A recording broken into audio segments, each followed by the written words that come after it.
Sejamos todos bem-vindos. Como é sabido, gente, a legislação dos países obedece sempre aos costumes, às potencialidades, às necessidades daquele povo, daquele país, né? É assim que a legislação brasileira, por exemplo, leva bastante em conta o direito dos povos índios, o direito dos indígenas. Por quê? Porque aqui nós possuímos muitos índios, muitas áreas de floresta ainda inóspitas, habitadas por silvícolas, que precisam da proteção jurídica, porque afinal de contas são os primeiros habitantes do país, são os verdadeiros, os primeiros brasileiros que aqui estavam quando Pedro Álvares Cabral aportou em 1500. E é um pessoal também socialmente fragilizado, né? Como temos muitas áreas de degradação ambiental, também há uma ênfase muito grande no nosso direito ambiental, multas, obrigações, exigências que são impostas a agricultores, a pessoas que cultivam grandes áreas verdes, a mineradoras, enfim, a todos aqueles que exploram o nosso meio ambiente economicamente. Por que essa legislação existe? Por causa das peculiaridades do nosso país. Isso é assim em todos os outros países, isso é assim ao redor do mundo. Existe muita legislação, muita lei que cola em um lugar e não cola no outro. Existe muita legislação, muita lei extremamente útil, e que para nós brasileiros ela é obsoleta, é ridícula, é estranha. Um exemplo disso, por exemplo, é a legislação alemã, né? O alemão te obriga a reciclar o seu lixo. E fiscais da municipalidade, fiscais do órgão ambiental competente, entram no seu quintal, entram na sua casa, sem a sua autorização, sem pedir licença, para observar se o seu lixo está devidamente individualizado, se o seu lixo está individualmente reciclado, está em recipientes estéreis, se está bem guardado, se está bem acondicionado. É uma preocupação ambiental lá dos nossos amigos alemães. E não são só eles, não. Ao redor do mundo, por exemplo, na Itália, você é obrigado a pagar, e pagar caro, e pagar taxas autônomas pelo esgoto, pelo tratamento do esgoto da sua unidade habitacional. Isso acontece porque há países europeus que possuem água escassa. É o caso, por exemplo, da Itália, é o caso, por exemplo, da Espanha.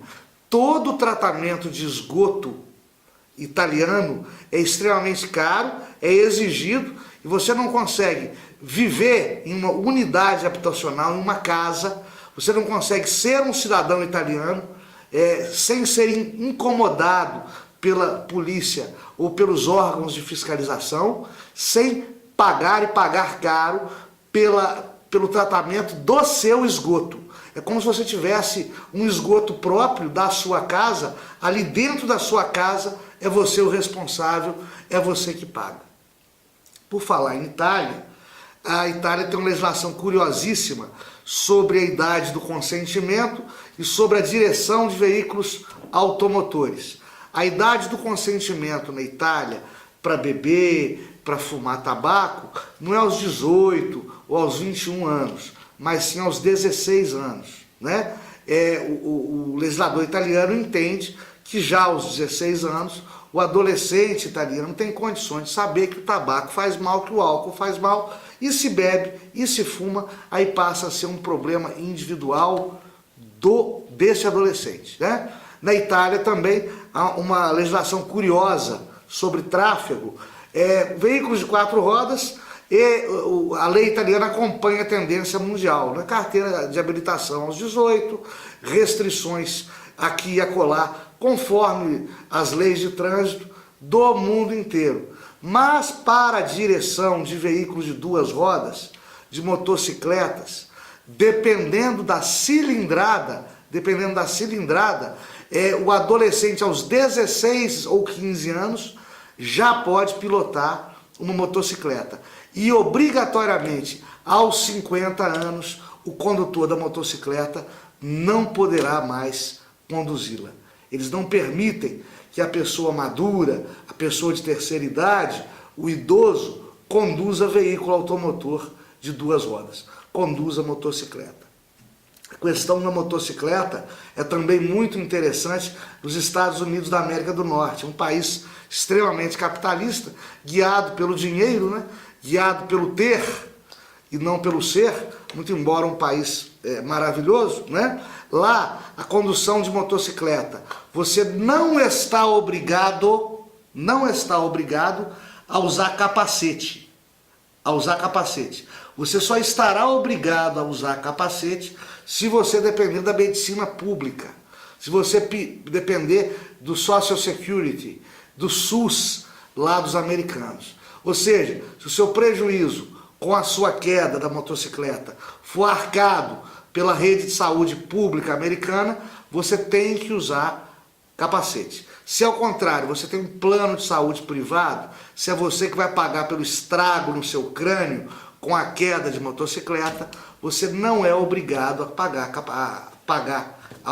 pagar plano de saúde, mas pagando não precisa usar capacete, porque o prejuízo será só seu e não do Estado. Ou seja, usa capacete, quem não pode, quem pode fica sem. É isso aí. Até a próxima.